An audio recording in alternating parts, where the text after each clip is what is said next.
Isang 52 anyos na lalaki naman po ang nasawi matapos sumanong malunod sa barangay Pagudpod, San Fernando City, La Union noong umaga ng Sabado, Disyembre 20. Batay sa paunang investigasyon, ang biktima ay isang tricycle driver at residente na Nagilian, La Union at nangisda umano bandang alas 3 ng hapon noong Biyernes ng Disyembre 19. Kinabukasan na diskubre na lamang ng isang mangingisda ang katawan ng biktima na nakalubog sa tubig malapit sa kanyang improvised na styrofoam raft.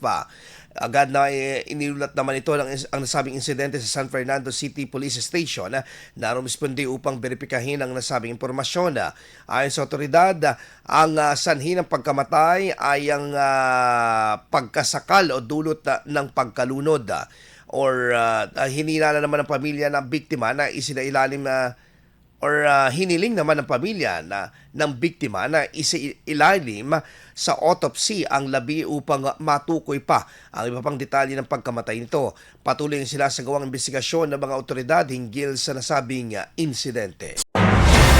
IFM News. IFM News. IFM.